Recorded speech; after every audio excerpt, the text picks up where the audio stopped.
ये सूरतुल वाक़िया मुझे और आपको महबूब अलैहिस्सलाम ने फरमाया कि अगर रोज़ाना एक मरतबा तिलावत कर लो तो यकीनन अल्लाह तुम्हारे रिज़्क़ में बरकतें देगा और किसी की मोहताजी नहीं रहेगी।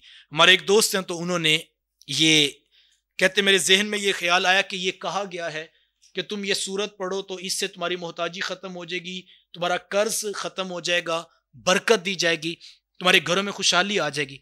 तो वो कहते कि मैंने कहा कि चलो मैं इसका तर्जुमा पढ़ कर देखता हूँ।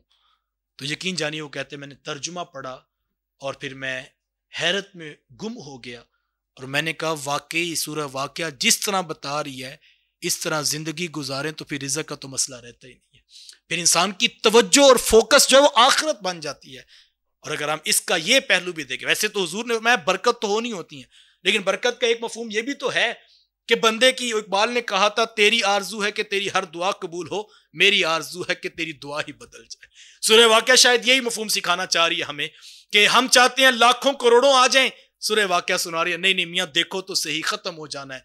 हिस्से तीन बनेंगे, एक साबिकून का, एक असाबुल यमीन का, एक असाबुल शिमाल का। मुझे बताओ जो इन तीन हिस्सों के अंदर सारी जिंदगी रोजाना ये पढ़ के सोए वो लाखों करोड़ों के झगड़े से निकल आएगा और बरकत तो फिर उसके घर आ गई ना। जो कि बरकत का एक मफहूम तो यह भी है कि इंसान उस झगड़े से निकल आया। तो अल्लाह करे हमारी ये दुआ इस लहजे में कबूल हो जाए कि हम जब सूरतुल वाक़िया पढ़ें तो अल्लाह हमें दुनिया के इस झुंझलाहट से और दुनिया की इस दौड़ से हमें निकाल कर आखिरत जिसका किबला बन जाए, फिर वो मुतमईन जिंदगी गुजार, फिर थोड़ों में भी गुजर, उसको पता ही साफ देना पड़ेगा। और असाबुल यमीन में आ जाओ तो कमाल है, असाबुल साबिकून में आ जाओ तो कमाल है।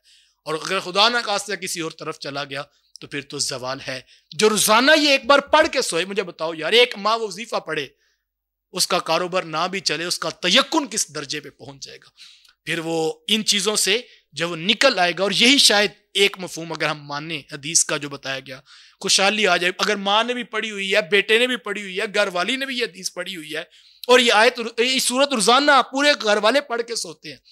देखिए यूं ही तो नहीं कहा था हजरत अब्दुल्लाह इब्न मसूद रज़ियल्लाहु ताला अन्हु ने कि मुझे पैसों की जरूरत नहीं, मेरे बच्चों को भी जरूरत नहीं, मैंने अपनी बेटियों को जो है वो सूरह वाक़िया सुनाई हुई है और याद करवाई हुई है। और यकीन जाने वो दोस्त कहते हैं मैंने जब से पढ़ी है वाकई एक तो वाफर रिज़्क़ के आने की बरकत है, लेकिन असल ये एक मफहूम ये भी है कि जो ये बरकत का मफहूम है कि हमारा किबला दुरुस्त हो जाए और हमारी तमन्नाओं और हमारी आरजुओं का। वरना तो मैं अक्सर दोस्तों से कहता हूँ जिन्होंने 3-3 बार हुकूमत के मजे चख लिए, राज तो भी उनका भी नहीं हुआ, हम तो हजारों लाखों मसा करोड़ों में खेलने वाले लोग होंगे, लेकिन राज तो उनका नहीं हो रहा जिन्होंने 3-3 बार हुकूमत, वो भी अभी मौत करीब आ पहुंची शायद, तो वो ये सोच रहे एक बारी और मिल जाए तो फिर शायद हमारा लुत्फ पूरा हो जाए।